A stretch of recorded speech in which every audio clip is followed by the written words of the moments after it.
Dave, I got to tell you what happened a couple weeks ago.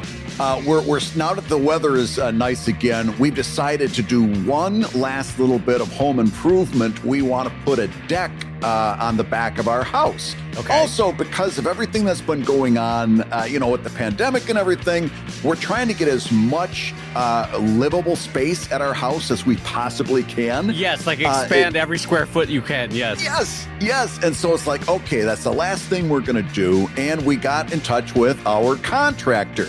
Of course, at that point, it was, do we go with the people that did the first round or do we get a new person? My decision was go with the devil you know. There was things we didn't like, but you go with the devil you know instead of starting a whole new thing. Yeah. So I call the contractor and I'm like, here's our project, blah, blah, blah.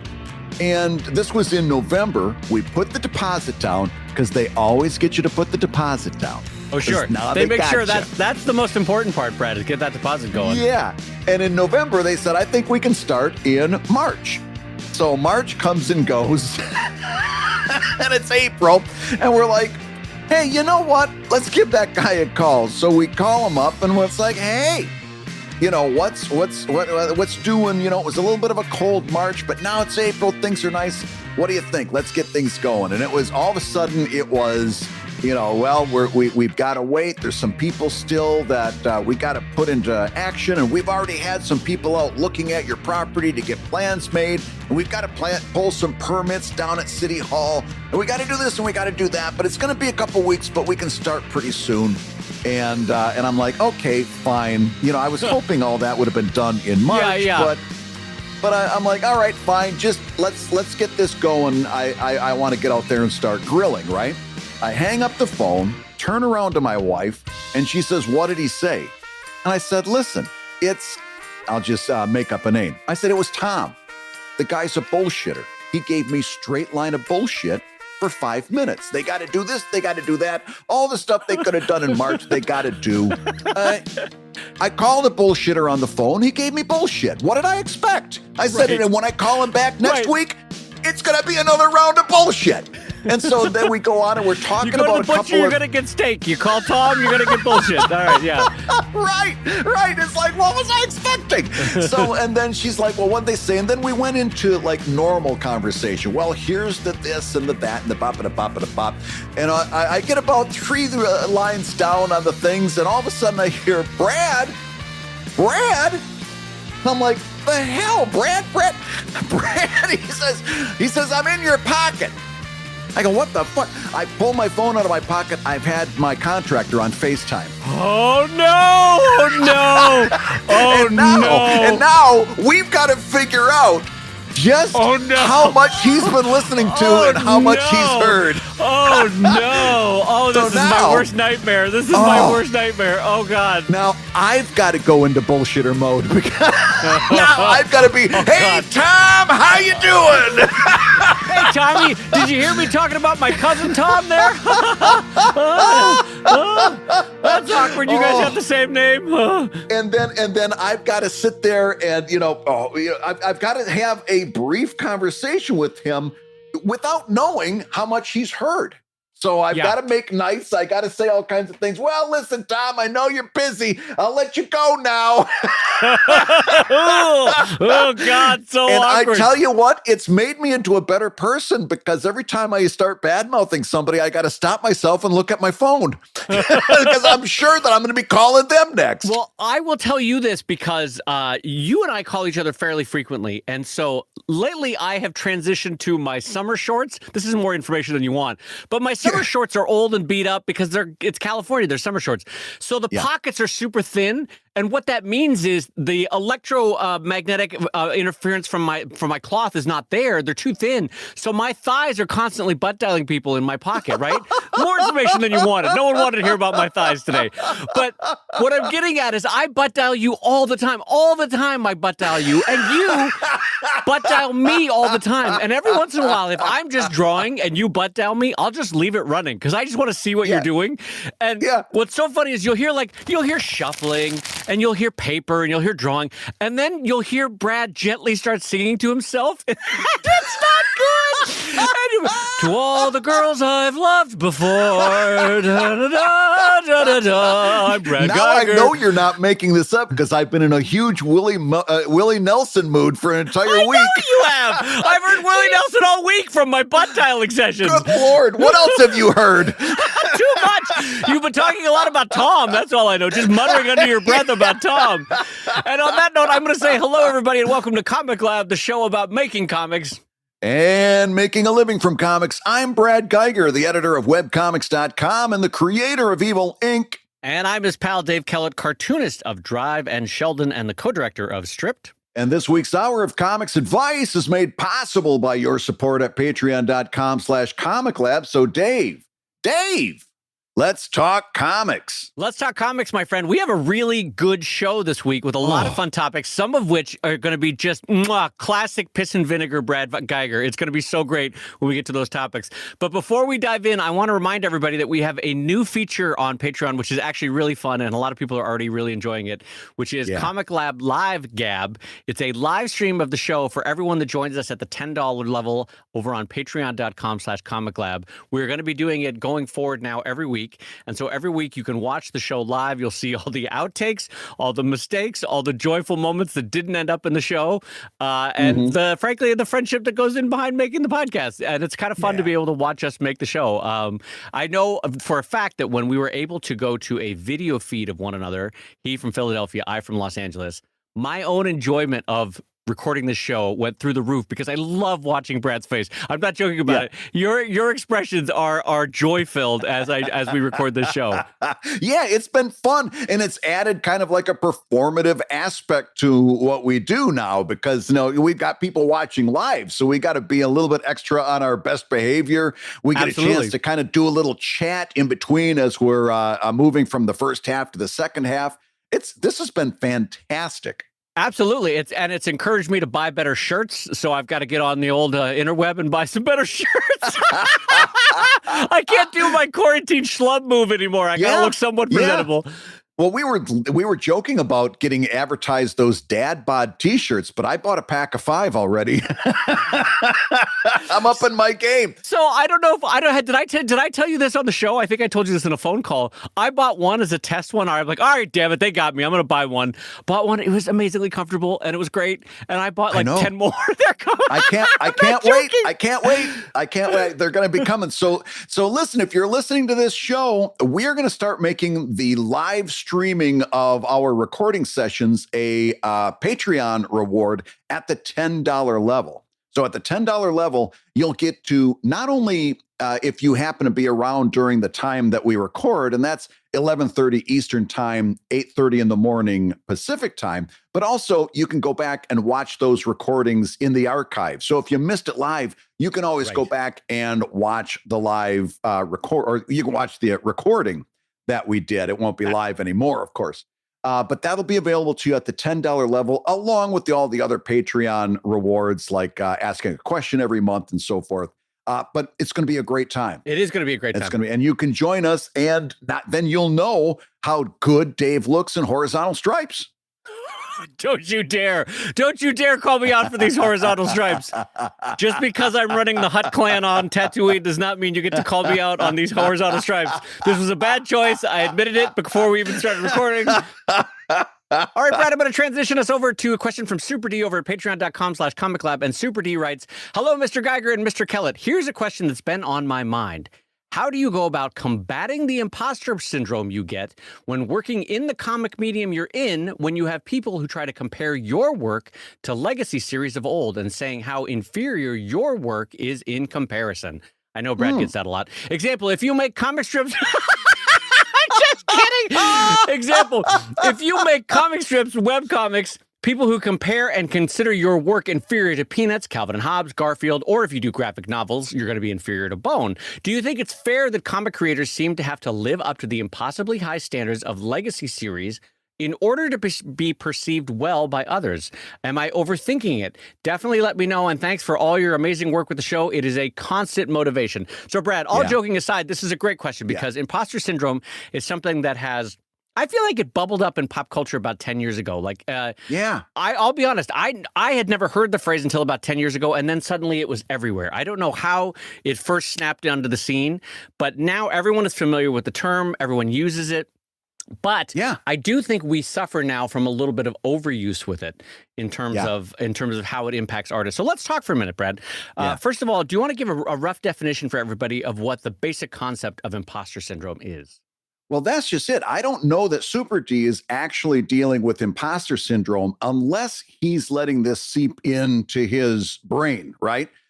So let's get a definition first. Imposter syndrome is when you feel like you are not good enough to be where you are, right? Whether you don't feel qualified for your job, or if you're an artist and you just don't think your art is very good, and you feel like you're an imposter, you're somebody who doesn't belong where you are, and it's creating kind of a mental block for you because you see other people who are so much better, and you're like, well, what am I doing here?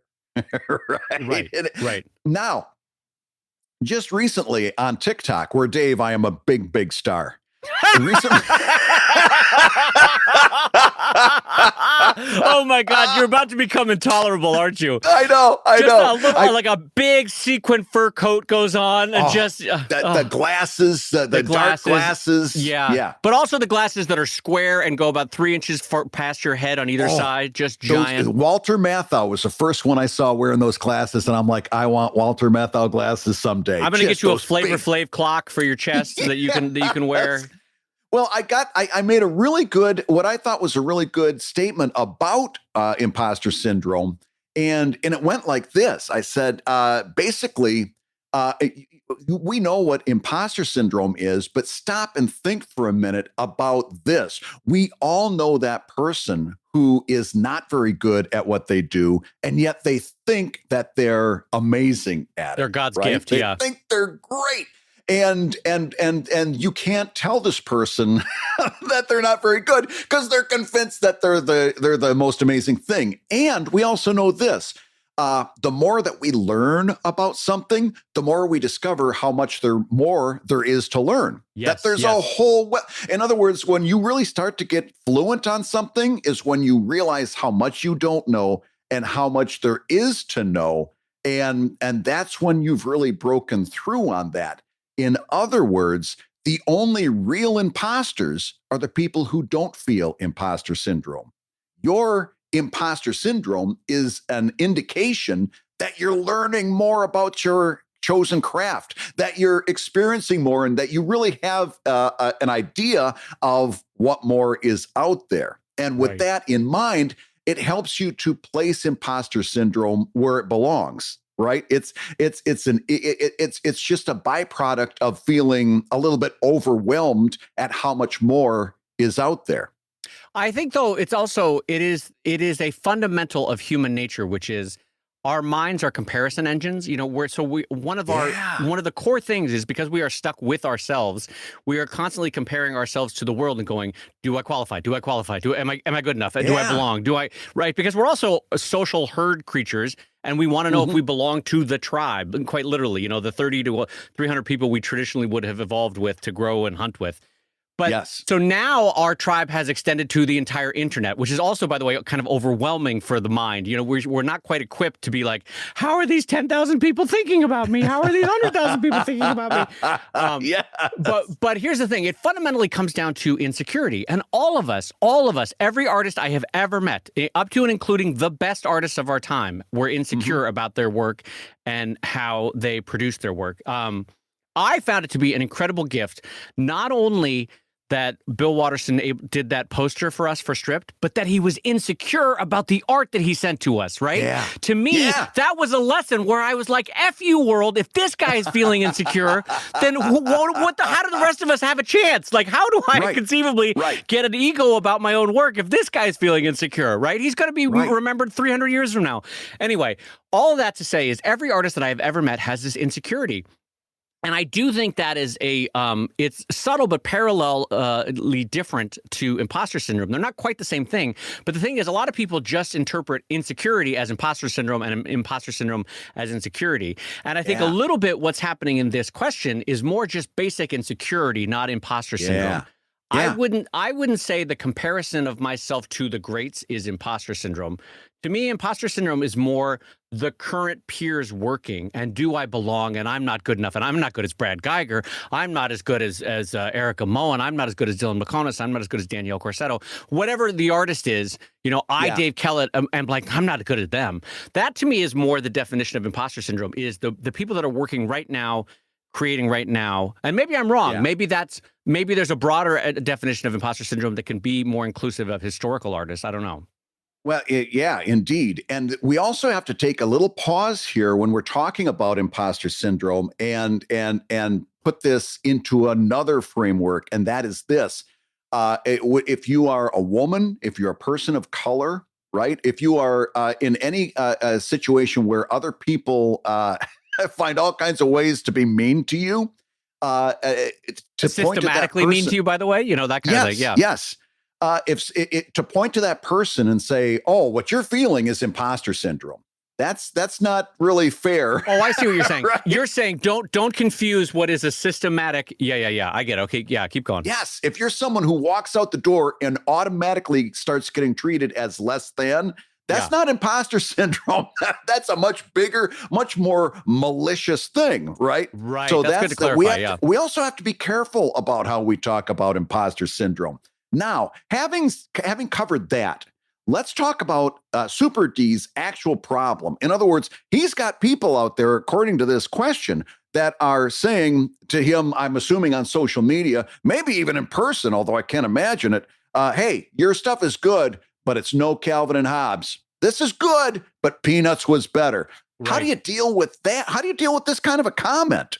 Okay, so this is a great question, and here's my answer to this. You know how, Brad, we always say, don't compare your cutting room floor to someone else's highlight reel, all your blooper reels to someone else's highlight reel, because you're experiencing, okay, the Evil Ink page that you're producing today, if someone brings in the best page from Bone, which is arguably one of the better graphic novels ever produced, but they bring the best page and they compare it to the page that you just produced, of course you're going to feel imposter syndrome, but you're also forgetting all the bad pages in Bone where Jeff kind of didn't do so good, and he's a human. I'm just saying, I'm humanizing him. I'm clarifying this, and I'm not making fun of him. I love Bone and I love Jeff, as I've said many times.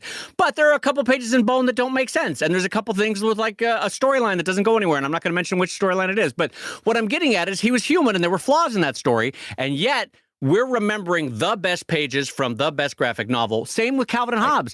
There's a couple hundred Calvin and Hobbes that are not very good. We all know that. Right. It's fine that there's a couple hundred that are not very good. We don't remember that one. Everyone remembers the one where Calvin finds the dead bird because that's an amazing emotional story. No one remembers the one where Calvin has a peanut butter sandwich stuck on a window because who cares? That was not a very good strip. What I'm getting at is we remember the highlight reel. We forget the bloopers and then in our own mind, we're remembering our bloopers to an incredible degree and forgetting our highlight reels. And this is a natural part of the comparison that is not helpful to the creative process. We do it with peers and we also do it with historical works, There's a whole bunch of Peanuts that's not very good. Not very good Peanuts. And yet we remember 50 years of amazing highlights. So of course you're going to think the whole body of work was amazing. There's a big chunk of that opus that's not that good, And so it's perfectly fine, by the way, that it's not that good. He did it for 50 years. Who the hell am I to say? What I'm getting at is there was a human behind it. He had human days that were not very good, where he didn't produce very good work. It's okay. But we don't remember that is what I'm saying. We remember only the highlight reels. Do you get what I'm going with here, Brad? Am I on the right track? Oh, yeah. And those strips that Schultz produced that weren't quite as good usually had Spike in them. Right, remember the version of Snoopy that was always out in the cactus with the little whiskers. Yeah, those were usually the ones Snoopy's that happened during that time. Yeah, Spike was weird. Remember the Snoopy brother that was on Weight Watchers? What was his name? Yeah, I don't remember that one at all. There was like 4 or 5 siblings that you're like, what are the Sparky? What are these storylines? These are the weirdest storylines. That's okay. Bring her on back. Bring her on back. Yeah, but he did it for 50 years. So okay, go ahead. No, you're absolutely right. Here's another thing that I want to say directly to Super D here. if somebody is commenting to you that your work isn't as good as these other people's work, my question to you is, why are you talking to these people? Why are you engaging them at all? If somebody talked to me like that, it would be the last time we had a conversation. Do you understand what I'm saying to you? That's not I'm not true. saying I would go out. Hey, that's I'm not not true. saying I would go. We do a show every week.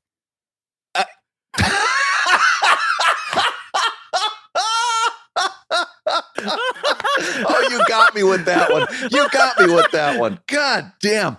No, what I'm saying is, if somebody talked to me that way, I wouldn't like go out and do terrible things to them personally, but I wouldn't respond to the comment because I wouldn't dignify it with a response. And number two, that person wouldn't hear from me again. I just would not engage because there's an entire internet full of people to engage with. There's an entire world full of people out there, some of whom are pretty nice. I got more than my hands full talking to the people that I want to talk about. Right. Why? I'm being totally serious here. Do not give that oxygen. Let it drown. Let it suffocate. You don't engage in a comment like that. You just scroll past it. There's something better on the scroll. Absolutely. And so first of all, I 100% agree with Brad. Brad is right. Don't give those people oxygen in your life. Yeah. Don't let them take up any cycles in your thinking. That's absolutely true. But I'm going to put another supposition on the board here, which I think might be true. I'm not sure anyone has said this to Super D. And I'll be honest about this. Are you thinking it's just in his head? Yes. I think a lot of us project what we're feeling about our own insecurities about our own work. And if Brad says, yeah, this is an okay page, I go home that night and I go, Brad didn't like that page. He said, I could tell he didn't like the line work and he didn't like my shading. And then I talk to you tomorrow, the next day, and you're like, I didn't say, those were not my words. I never said any of that. You are putting that on me. And anyone who's been in any long-term relationship knows that happens every once in a while, where you just immediately, you assume that those were the words, you assume that those were the thoughts behind it. They weren't at all. And so clarifying conversations help, but it really speaks to all of our own insecurities that we feed into what I guess what I'm saying is there is an imaginary Brad Geiger in my head, and it might not necessarily be what you said, that kind of thing. Right. Oh, yeah. Every argument I've ever had with my wife wasn't about what we said. It was about what was underneath those words. Right. And by the way, that's not poking fun at it. That's a very human thing. Oh, yeah. No, I'm not saying this as trying to out anyone. I do it myself. My own insecurities with maybe something I said on the show. We'll be done with this podcast and I'll be like, I don't know if Brad meant that when he said that. By the way, Brad never said the thing. I'm putting it in Brad's head or Brad's words in for my own mind. So what I'm getting at here is just be careful, because I don't know that anyone is actively isolating out Super D or me or Brad and going, well, Brad's not as good as Calvin and Hobbes. No one's saying that. Everyone is saying in their own mind, this was a great page. I enjoyed this. I enjoyed Brad's work. And more than anything else, their mood is more placid than it is high or low. You know what I mean? I guess what I'm saying is you give people too much credit that they're thinking about you a lot. One of the most powerful psychological things you can learn is that people actually don't think about you that much. And that's okay. I know that seems like perhaps a negative, but it's helpful to know that people are not actively going to bed going, that Brad Geiger, remember what he did in third grade that one time? He should still be embarrassed about that. Brad Geiger is thinking about that. No one else is thinking that. No one else is thinking about Brad Geiger. Everyone is thinking about themselves. And it's a helpful thing to go through life as an artist to know that. Absolutely. Well, listen, I think that pretty much puts a button on it. And I want to get to another question we've got here, because I've got an update from a show that I think ran like a couple of years ago. We actually about 18 months ago, an update on this, and it's wonderful. So just to bring you back into the story, somebody had written in a while ago and said, listen, I'm an art school teacher, or I'm an art teacher, and I teach comics, and I also do comics myself. The problem is I just can't seem to finish a project. I get halfway and I just fizzle out. And he says, well, what's the deal? And I said, at the time, I said, hey, maybe you're not a cartoonist. Maybe this just isn't for you. And maybe that's okay. And we kind of talked about that back and forth for quite a while. in that I said, listen, what I'm hearing here is this person is not able to finish his job. Maybe his heart's not in it, and maybe Right. he needs the permission to go and do something else, to find his joy, because maybe it's not comics. Mhm. The person wrote, all right, and I'm just going to read this for you. This is a wonderful story.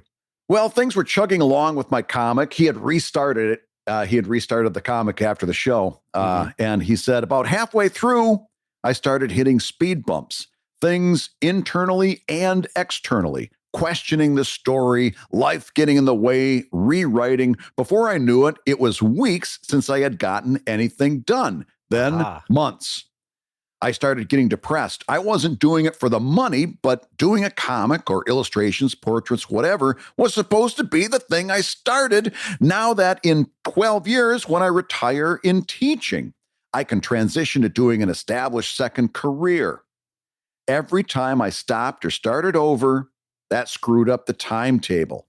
I kept thinking about you saying, maybe you're not a cartoonist. Maybe you're something else. I actually resented you for it a little bit, only because I knew that evidently you must be right.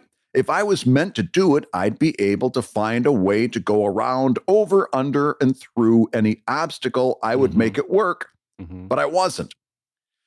So I was watching YouTube and I saw a video about aerial photography using drones. And I became super excited. I bought a drone and realized I needed to know more about photography. I went and I bought a camera, lenses, and some other equipment, and have been nonstop learning and shooting for the past few months. I have so many ideas for things I want to do when the planet opens back up. I'm so happy. I'm getting my FAA Part 107 drone pilot's license this summer. Oh, wow, that's a big deal. That's cool. Yeah, so I can charge for aerial photos and footage. Yeah. I'm looking into apprenticeships for other commercial applications for drones. With drawing and painting, the idea of doing caricatures or book illustrations or portraits or something else, it completely turned me off. With this, I don't care what I shoot or where I go. I've already gotten a few paid gigs from just offering to shoot for free and letting people post it on their social. I'm still very much in the beginning stages, but the passion and the fire that I feel for this is much different than what I felt when drawing as a side gig. I'm way more connected to myself and the people around me, and I'm actually much happier and energized overall. I still love it as a hobby and as an escape, but I know I don't want to make comics or illustration my second career. So you were right. I'm not a cartoonist, and I appreciate you guys for all your help over the years. Thanks for the tough love. Wow. Wow. That's both hard to hear, but also lovely to hear that someone found their passion, someone found their joy, you know? They found the thing that they are really, really excited about. And if they would have been banging their head against the wall because they think they had to do this thing, right? Yeah, I grew up loving this thing. I gotta be it. And also it's also, I'm guessing he's not quite our age, but maybe a few years younger. But he's also, I get the feeling he has a connection to those syndicated comic strips that we were just talking about. Sure. And probably you look at those folks and they're people that did the same title for 20, 30, 50 years. It's like, I've got to stay with this. I got to keep going. Right. You know, Schultz never gave up. Watterson never gave up. Well, we don't know all the things they actually gave up before they started the thing we know them for, but that doesn't matter. You got to keep going. Otherwise, you're a failure. Meanwhile, if he didn't allow himself to put this at least on pause and say, maybe I'm not going to do this, he would have never found this thing that he was truly passionate about. Yeah, I mean, the thing is, it's kind of like we all have that stage in a new hobby, or in this case, in searching for a second career, where we think we're in the chrysalis and we can't wait to burst out and be the butterfly, and then it's all going to be magical and it's great. Sometimes there is the realization that you're in the wrong chrysalis. You know, like you got to go get in the other chrysalis. You're not that kind of butterfly. You're a different color butterfly. You're over here. And you're not that kind of butterfly. Boy, talk about a phrase I didn't anticipate saying when we started the show. You're not that kind of butterfly. Wonderful. No, but what I'm getting at is that we all have a stage where, and it's okay to have it, where you're testing things out. You're putting a toe in the water.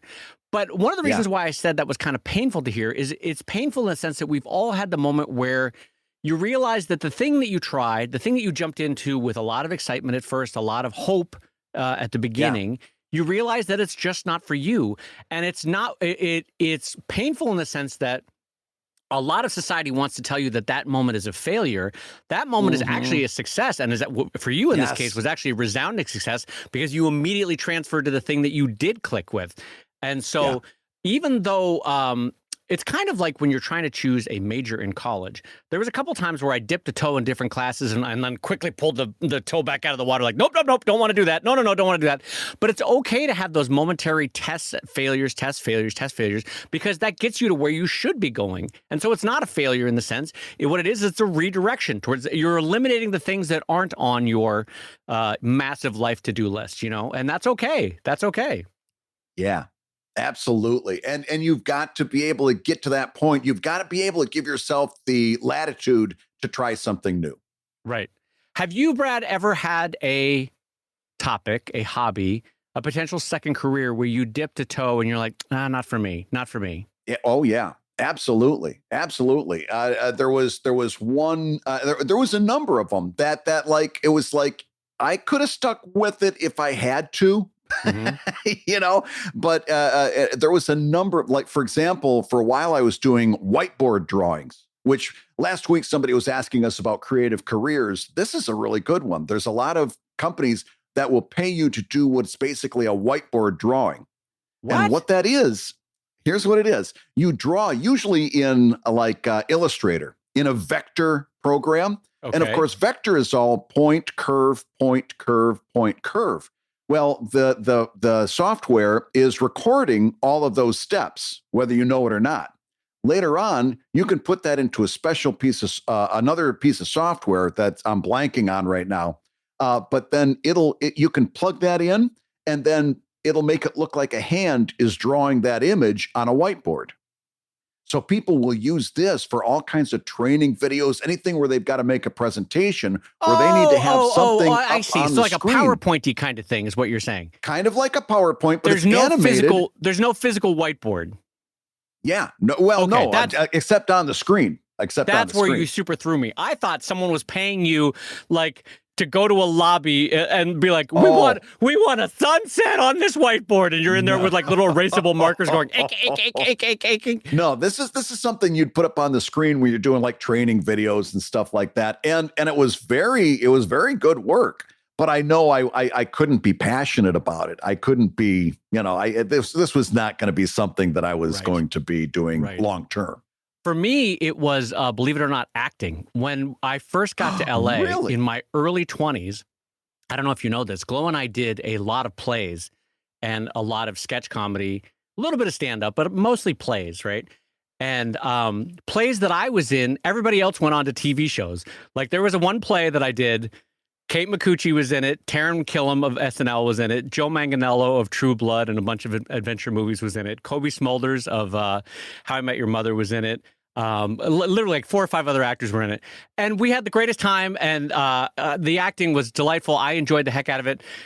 But it's not for me, because for me, and tell me if you can resonate with this, for me, acting too much puts you as the thing to be judged.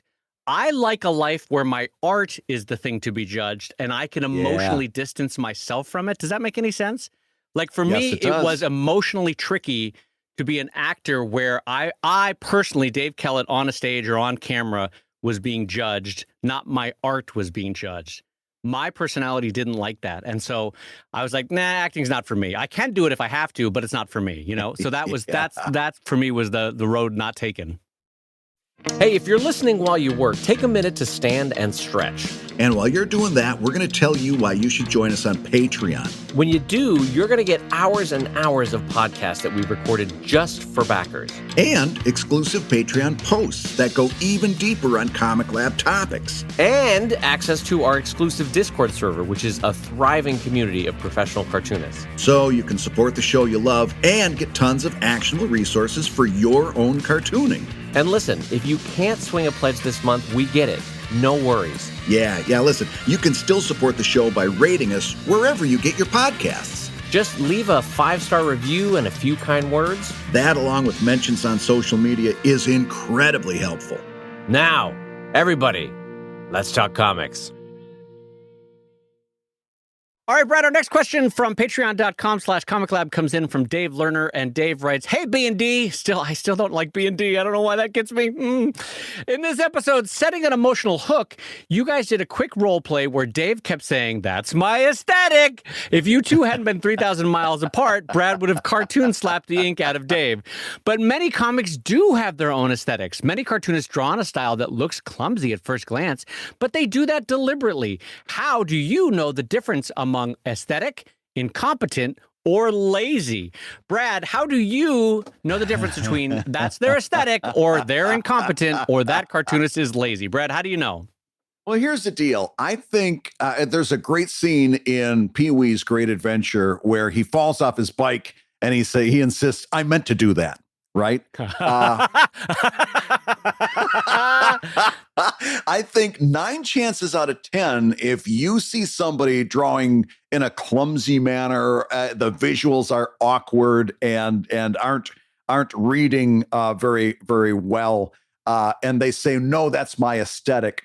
9 chances out of 10, it's an "I meant to do that" kind of hand waving. It's a smokescreen. In other words, what they are trying to cover for the fact that their skills haven't gotten to that point yet, and they want you to believe that this is exactly the way they want it to look, even though it's not happening on the page or on the screen. Yeah, boy, do I echo, I think, where you're going to land on this, which is when Dave asked, how do you know the difference between that's their aesthetic or they're incompetent or they're lazy? My response is, maybe it's all three. Maybe they were incompetent. They were too lazy to improve themselves. Right. And now they are saying, "Oh, that's my aesthetic. Hey, ding, ding, ding." So they started off being incompetent. The trifecta. Yeah, they were the trifecta. They started off incompetent. They were too lazy to work harder and get better. And then they were like, no, that's the way I meant to look. So let me step back a broader picture. We all know that Picasso, while in his personal life was a tremendous jerk, was also an incredible artist and was a classically trained artist in the sense that if you asked him to do a traditional oil painting portraiture, he was amazing at it. He had a whole period of his life that was great. But then he intentionally simplified and iconicized his work into the styles that we come to know as Picasso, right? So people would be like, that's not a painting. The nose shouldn't go over there. The eye shouldn't go over there. Picasso was trying to make a point through his aesthetic of an imperfect world and all that sort of thing through his style, right? What I'm getting at here is a lot of modern artists now never go through the stage of learning how to do it right, learning perspective, learning color, learning chiaroscuro, learning all the different aspects that a classically trained painter would have done. So they just jump right into modernism and they're like, "No, that's my aesthetic. I'm just the lines are meant to be dribbled on the paper, and that's what we're going to do. What are you going to do?" And there's a difference, I would argue, between just starting from incompetence, maintaining your laziness, and then claiming that that's your aesthetic versus having the skill set that Picasso had and sort of downgrading, for lack of a better phrase, the skill set seen in the art to show a different kind of mood, tone, right?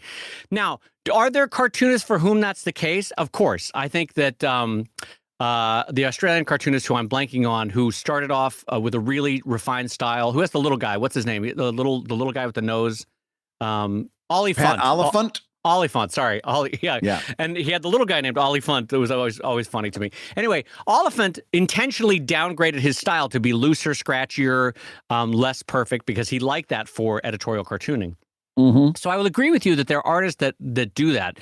But I think most of the time, if it's okay to call it like you see it, and if someone's not drawing very well, it's usually because they can't draw very well, not because they've claimed some magical aesthetic that's like, no, it just so happens that the aesthetic that I've claimed allows me to draw feet bad. You know, that kind of thing. Yeah, it just so happens. And what luck, I can't draw feet. What luck, because I'm a person that can't draw feet. So this aesthetic is really handy. It's really appropriate. Yeah, who'd have thunk I would have lucked into that? And not only that, but with like drawing software, 3D software, drawing software, so forth, and we talked about this not too long ago, is it gives you all of these tools to make some very, very sophisticated images.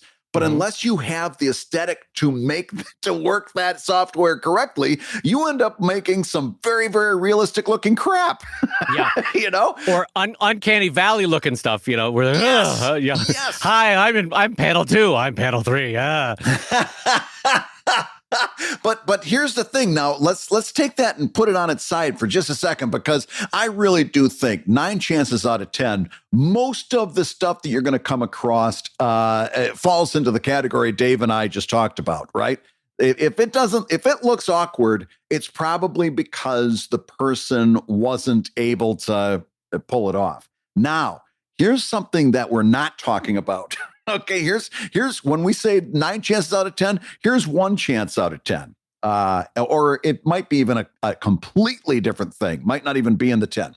When I first saw Richard Thompson's Cul-de-sac, I recoiled, right?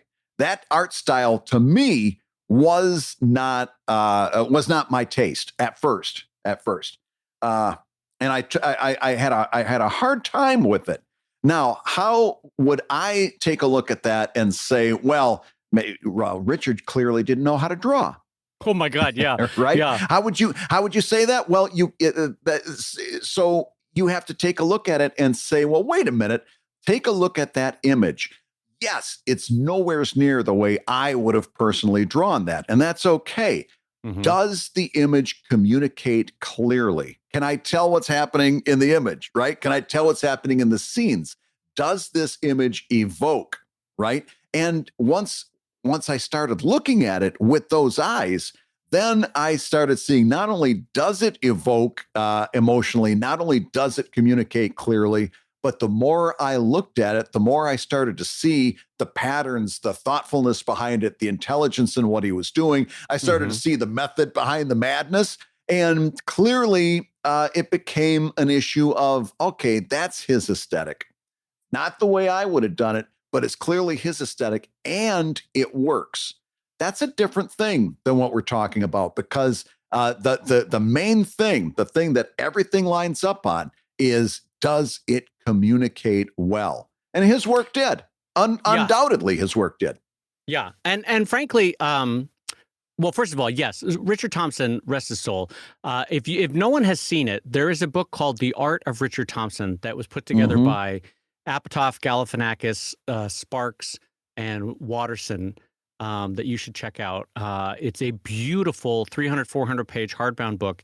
And you see that Richard Thompson, to Brad's point, it was actually one of the most amazing artists in terms of illustration in the latter part of the 20th century. That man could draw anything he wanted, he could draw it in like 17 different mediums. He used gold foil, for God's sake, in one drawing that I saw of his.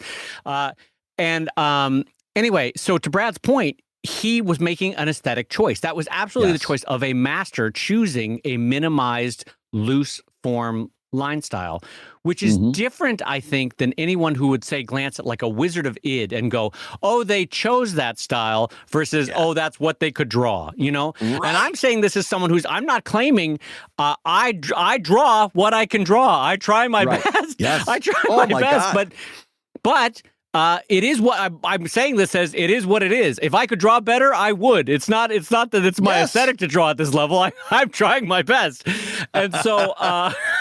How many times, Dave? How many times have you had somebody ask you for like a commission or offer to purchase a commission, and they say, "But I want you to draw this in Darwin Cook's style, or I want you to draw this in Johnny Hart style." And my response is always the same. I can barely draw in Brad Geiger's style. Yeah.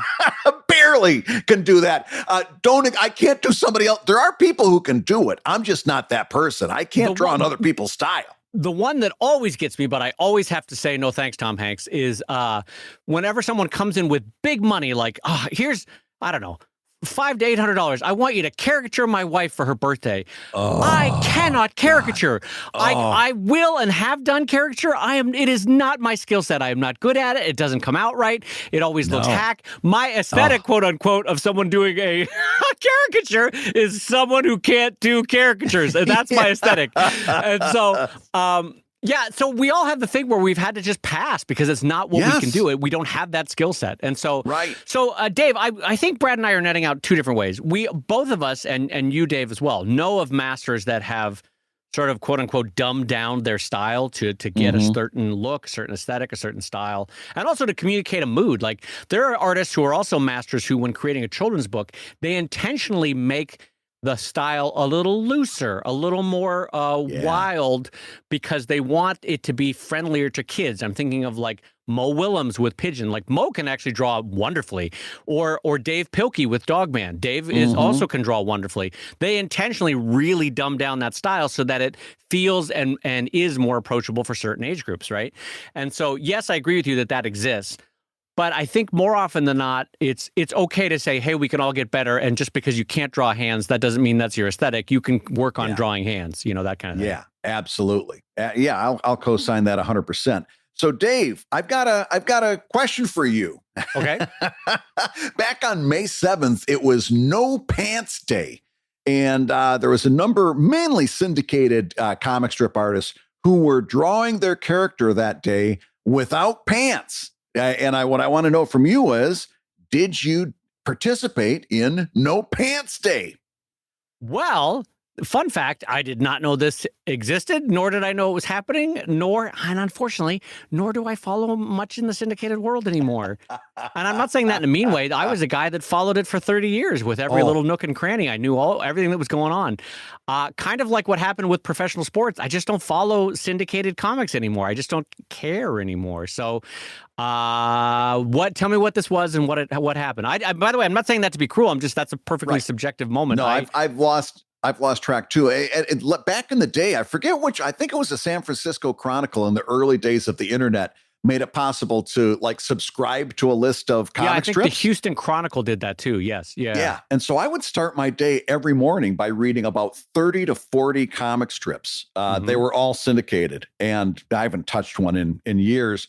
But so here's the deal. I see this No Pants Day come across my social media, and I recoiled, but I couldn't put my finger on it. It made me angry. Was it fear of seeing Ziggy's hog? Is that what it was that you were afraid of? That was the number one thing I could put my finger on, but I didn't want to put my finger on. I'm Ziggy. It's No Pants Friday. Guess it's another Friday for me. I'm Ziggy. No, there was something about it that I just and literally I've been going over this for a couple weeks now. It's like, why does this bother you so much? It seems perfectly okay. What bugs you? And it finally hit me. It finally hit me in the shower. And tell me whether you think this has any grounding or not, because it might just be me being a grouch. First of all, I think it's highly appropriate that it hit you in the shower when you had no pants on. This feels like right. your mind knew where to go. All right, go ahead. Yeah. So here's the deal. You can't complain about being asked to work for exposure when you yourself are participating in the exposure is currency myth.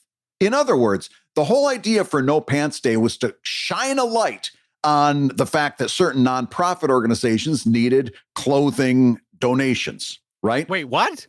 That was the point of it? That was the whole point of No Pants Day. That's a bit, from a marketing perspective, that's a big leap. How would the average person know that?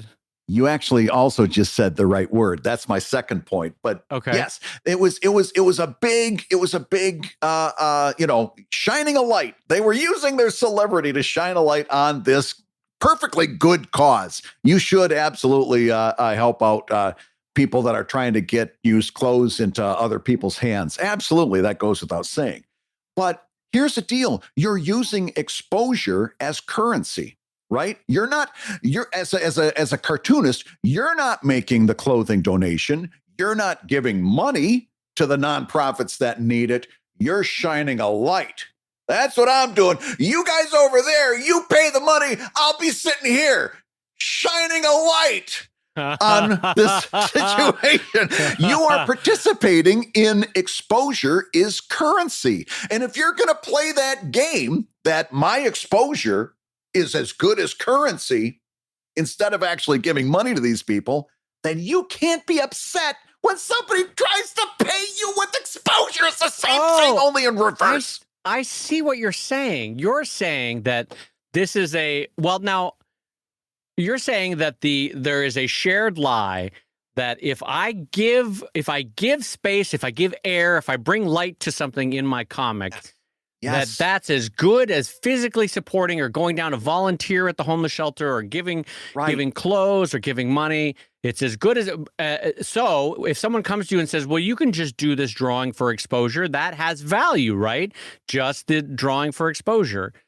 Right. Okay, so I personally feel like that connection is a little tenuous, but I see what you mean in the sense that it's like not actually helping, but saying you're helping by doing something that is kind of a feel good, but doesn't. Also, more than anything else, hold on, I can't escape the fact that there is no freaking connection between, hey, it's No Pants Friday, and you should give money to a homeless shelter that is trying to close. That's the biggest problem I'm having with this. Well, these are people that are in need of clothing, I guess. Listen, I'm not trying to justify it. I think it's as dopey as you do, but here honestly, you go. Okay, so I did not see because I'm not following syndicated comics. I did not see how this was actually executed. Did everybody have like a shared panel of text at the bottom that said what the hell this was about? Or I didn't see a single one of them. I have no idea. I have no idea. Well, this is the blind leading the blind. This is great. Oh no! Listen, you can pretty much figure out what's going on here. And here's the second reason I don't like it. Don't put your marketing or promotional thing out there and tell us it's charity. That's gross. We all kind of dislike the guy on social media who goes up to a homeless person and gives them $10 and then films the emotional reaction of the homeless person so that they can go back and put it on social media so they can get a bunch of social media points out of it. This is kind of the same thing. This has nothing or very little to do with a charity push. This is all about marketing for your comic, right? This is all about getting a lot of people to look at your comic because you got a gimmick going on. Right. There's something about this feels more marketing than charity that really oogs me out. Am I off base on that? No, I think it's my upbringing, but I have always felt that the best kind of charity you could do, no one should ever know that you did it. You know what I mean? Unless it somehow benefits the charity that you mention it somewhere. But I think the best kind of charity you can do is no one, until you die, someone goes, holy shit, did you know that Brad gave $200,000 to such and such an organization? That was amazing. I never knew that guy did that. That was great. To me, that's the best kind of charity. No, you know why? Because ultimately you're seeking the valuation of you if you're publicizing hey, I'm Brad Geiger and I gave $200,000 to a homeless organization versus what you're really trying to do, which is just to support the damn organization. You know what I mean? Like doing the actual charity. Right. It's a version of what you said. You're seeking the marketing rather than doing the actual charity. But I tell you what, and you and I have both had this, Brad. This is a different thing, but I often find myself very uncomfortable when having put, 20 years or so into building up an audience, and it's 10,000 people there, 40,000 people there. It doesn't matter. All the different social media outlets, right? And people go, hey, Brad Geiger, why don't you mention this charity for these people, both of whom you don't know? And it's like, okay, okay. Now listen, I'm a good person, but I have my own charities that I support, and this is really putting me in an awkward position. You tagging them and me, and like now I have to look like the jerk for no reason at all. Like I don't understand what they're thinking is in tagging everyone involved and saying, hey, Dave Kellett, you should do this and you should do that. It's like, what? Why are you doing this to me? Yeah. Don't put me on the spot like this. Hey, Brad Geiger, I think you should promote this guy's Kickstarter. Now I got three choices. all of which are bad, by the way. All of which are terrible. And by the way, they tag the person that I'm supposed to be promoting the Kickstarter, right? So this person whose Kickstarter it is knows what my answer is going to be. Now I got three choices. I can either promote something that I don't particularly feel strongly about and don't believe in, and right. I can say, no, I don't want to do that and be a bastard, or I can ignore it and let that person and let that person whose Kickstarter is running think that I hate them. Those are my three choices. Because somebody decided they're going to wade in and tell me I should promote somebody else's Kickstarter. Don't do that. Holy cats. You want to talk about something that had me steaming for the rest of the day. I sit there and I'm like, well, now what am I supposed to do? Now what? Why are you doing this to me? Yeah, it's an unfortunate no-win situation, and I mean, in my most human charitable moment, I see why they believe in a cause, and it can be. We've had this with charities, we've had this with causes, we've had this with political movements, financial problems, individuals, groups. Everyone comes to you and goes, "Hey, Brad Geiger, I believe in this thing, whatever this thing is. You should too, and you should back it, and you should promote this on your stream." And just as a human speaking to another human, it's a very awkward thing when you are projecting your charitable desires onto another human to do the work for you, in a sense, you know. Better you volunteer, better you go promote them than someone. And in the case of this Kickstarter, than a Kickstarter that I've never heard of before. Kickstarter is so great. Go to the top tier and open your freaking wallet. That's what you should be doing. I mean, my attitude is always like, if there is someone of a significant audience, if they wanted to promote the thing, they would promote the thing, you know? It's, Oh, and by the way, this particular Kickstarter, the art was beautiful. If I would have just seen this float across my social media, I would have probably retweeted it just because it had a very nice image. If I would have just seen it float across using the 4 C's, I would have probably done it without thinking twice. Just, this is a good curation. I'll hit that retweet. Hey, and I would have said something like, hey, this looks fantastic. No muss, no fice. But putting me in the position where now I got to deal with you, now that's completely different. And now Well, here's why I go back to, in my own mind, that the best kind of charity is the one that no one ever knows about. Yes. Is if someone really wanted to turn on Brad to that Kickstarter, direct messages exist. Email exists. Oh my God, yes. Because, Brad, what's really happening is they, as a super fan, want a tiny bit of the credit of being like, I turned Brad Geiger onto this Kickstarter. I did that. Look at me. I'm the super fan. And it's like, it's all about me. Be a human about it. Email me. Direct message me and say, Dave, you might like this. Hey, this is a thing you might like. Not like, hey, Greg, look, I'm pointing Dave Kellett to your work. And it's like, now you've made 2 artists uncomfortable, all for the benefit of trying to make yourself. What I'm saying, it's a very look at me sort of way of trying to contribute to a charitable moment, and it's unfortunate that has come about as a path that a lot of people choose in social media. I don't know. It's a small petty thing on my part. I admit that it's petty, but I'm like, there's better ways to do this. And usually 99% of communication in those kind of situations is better in private and better on a one-to-one basis without dragging in. By the way, I see it when I'm doing a Kickstarter and I don't like it, where people are like, hey, Brad Geiger, Dave Kellett's kickstarting. You should mention Dave Kellett's Kickstarter. And I'm in the background going, no, God damn it, no. You should mind your own business. Yeah. Let Dave Kellett, Yeah. And I know that sounds like the opposite of what we've always said in terms of promotion, but there is a sort of weird guilty thing. What? Go ahead, Brad. It isn't the opposite. It isn't the opposite at all. I'm just hyping you right now. It is not the opposite. Well, to me, it is a weird. There's other social dynamics happening there that are not necessarily, I want to promote the project. If you examine a lot of those tweets, there's a tiny sliver of, I want to be the special snowflake that made this happen and I want credit for it, you know? Yes, absolutely. Listen, Dave, I am emotionally spent. We cannot do better than your last statement on that. So listen, I've got one more question I think we can round out the show with, because I think this is going to be a rather direct one, don't you? Okay. This is a question that comes in from one of our $5 Patreon backers. Says, Brad and Dave, what would you consider the minimum social media outreach to grow an audience when starting your webcomic? Usually I stay away from social media because it distracts me from work and it is not beneficial for my mental well-being. Nevertheless, having someone else do it for me is not an option. So this is somebody who's launching a webcomic, wants to use social media to grow that webcomic, and wants to know what the minimum requirements are. Now, maybe I'm misunderstanding. When they say minimum requirements on the part of the artist in terms of participating in those social media spheres, is that what they're saying? Yep. Or minimum audiences? No. Minimum. What's the minimum they have to do on social media outreach to build an audience? Oh, I see. Okay. Yeah. Well, all right. I think this is a fair and pretty clear-cut question. I think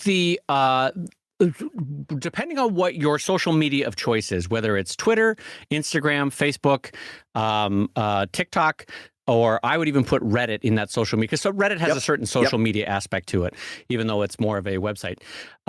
Is that, let's say any of those 5, and probably 3 or 4 that Brad and I could think of that are also on that list. You know, we could throw DeviantArt in there, whatever you want. I would say pick the ones that you navigate the best, that you know the best, because you know the sort of communal rules about what's appropriate. Like, have you ever been on a forum or a blog or even a social media where a newbie comes in and they're like, "Hey, everybody, I don't know what the rules of the community are, so I'm just going to start posting in all caps." And you're like, "Oh, what's happening? Who's this person?" So as Brad and I always say, like, even if you're not on Twitter, be on Twitter for 3 or 4 months and see what the sort of quietly accepted rules are. If you're not on Instagram, be on Instagram for 3 or 4 months before you start posting. But anyway, what I would say is, once you have 2 or 3 or 4 that you are acquainted with and you're comfortable with and you enjoy being on, because you're going to spend a fair amount of time on it, I would say anytime you create a new comic for your site, it goes up on the social media platform, and then as you're doing that, you also want to go to Brad's 4 C's. And Brad, what are the 4 C's of social media again? Of course, I know what the 4 C's of social media are: creation, curation, commercial, and kindness. Right. And so those 4 C's, I always forget that kindness is on there. So when you're using those, so it's not just your comic, it's also things that are in the mood, the tone, the world of your comic, the things that you find in terms of curating. Hey, here's some stuff you might like, which is different, by the way, than that last point, which is, hey, Brad, why don't you tell these people about the things that I think they should like, right? That's a different sort of curation. Yes, it is. Things that Brad Geiger wants to curate, things that commercials in terms of later on, not at first, Brad with materials, books, T-shirts, tchotchkes that he might have for sale.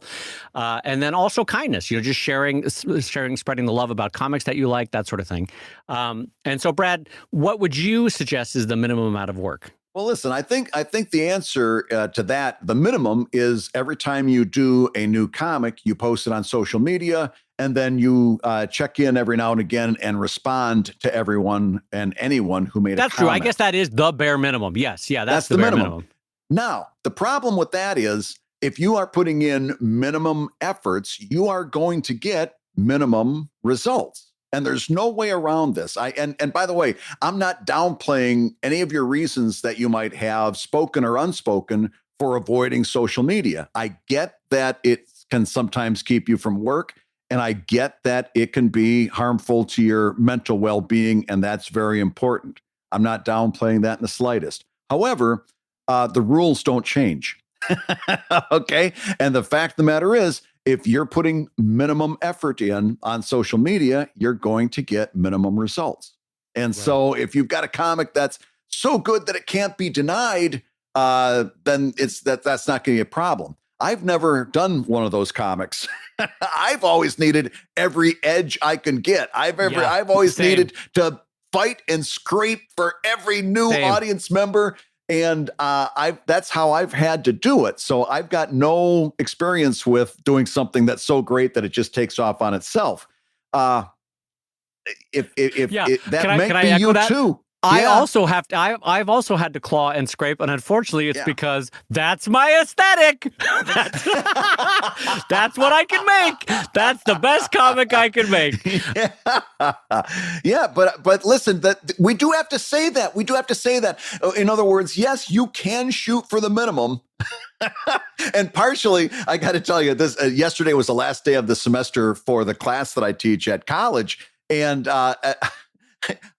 this is a little bit of a Niagara Falls moment for me, because I've had 15 straight weeks of students asking me what's the minimum they could possibly do. No, right? They don't actually ask that, do they? What? Hey, listen, I one of the ways that you could do the final exam was by drawing a comic. All right. And I told them, I said, because I've been down this road before, because if I don't set a minimum and I say, tell a complete story in a comic, somebody will submit a single panel comic and sit there and argue with me that was a complete story, right? So I've got to set a minimum, 20 panels. And I say to the class, I've been doing this every day of my life at a professional level. I don't think I could do a full story, a true story, beginning, middle, and an end, a conflict that gets built up and then resolved in a big explosion. I don't think I could do that in 20 panels. I really don't. I don't think I could do it. 20 panels isn't enough, but it's the minimum. I got all of them in, every last one of them. 20, not 21, not 22, 20 exactly. This is the comic equivalent of everybody turning in a story that says, "For sale, baby shoes, never worn." So part of this whole minimum thing is Niagara Falls for me right now, and I apologize. But we do have to say, because you can't get you've got to manage your expectations. If you're going to do minimum effort, you're going to get minimum results, and that's just all there is to it. But listen, let's flip that around though. In a moment of kindness, they might be asking this because let's remember, we're still in the middle of a pandemic. Also, life has different wrinkles for all of us. It might be they're saying, look, I'm doing all I can do. So what is the minimum where I could still find an impact? And that might be the case if you're raising kids, if you're working 2 jobs, if there's health considerations. Yes, Brad. Brad is very eager to jump in on this. What? Doesn't change the rest of the statement. All of those things are true. It doesn't mean that you're going to get better engagement. That equation is unchanged. You have good reasons for the equation. I totally understand that you got good reasons for it, but the equation didn't change. You and I are on the same page about this in the sense that, like, it doesn't change the fact that you have to do a certain bare minimum to start even getting results. I'm just saying they might, in a charitable moment, they might be asking it this way, not because they are your student that just wants to turn in 20 panels, but because they are genuinely trying to balance a life that's very hard at the moment. And they're saying, but I do want to be a cartoonist. What is the minimum I can do to start at least making progress towards my dream or start making progress towards this career that I want to go down?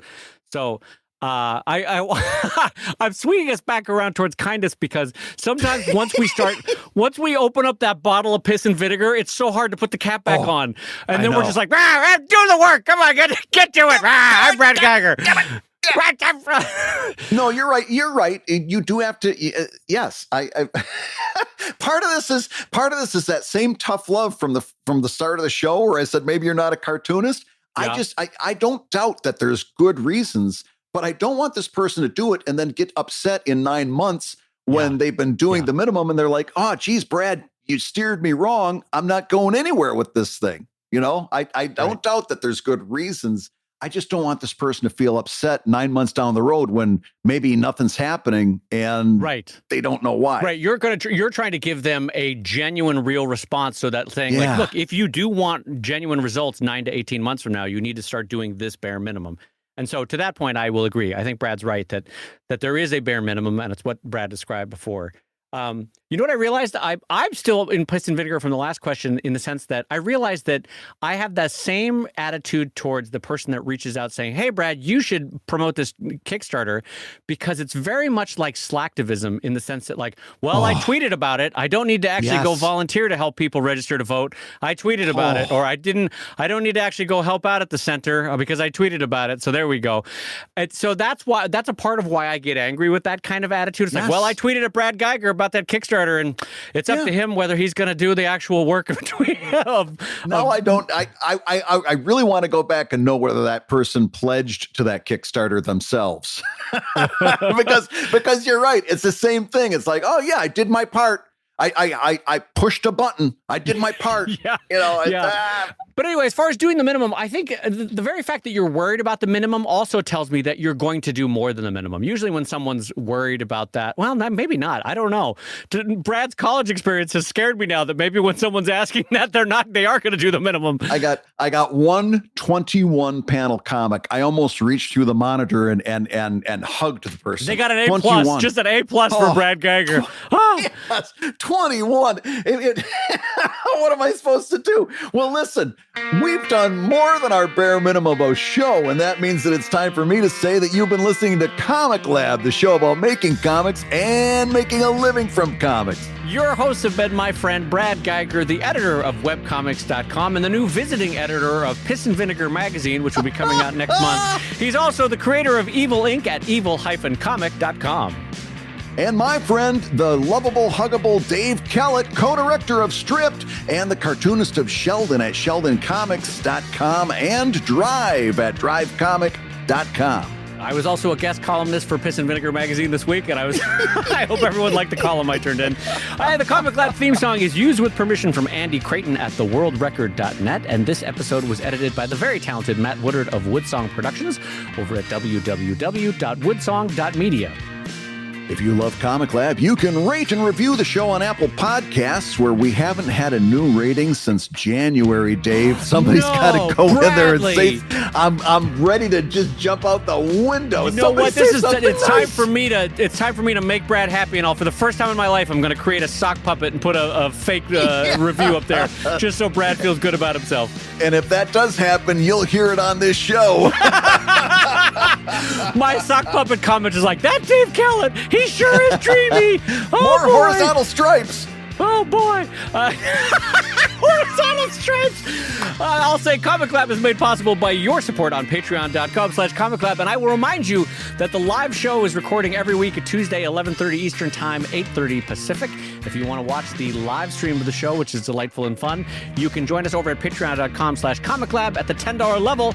And so I'll go ahead and say that one last time, patreon.com/comiclab.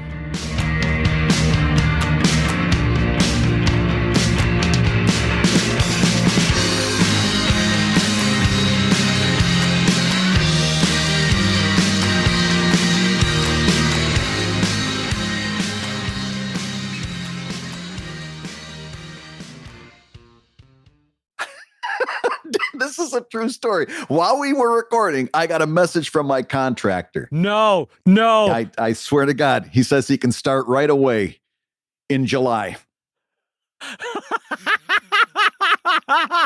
And then the follow-up text is, please stop calling me. Your butt keeps FaceTiming me.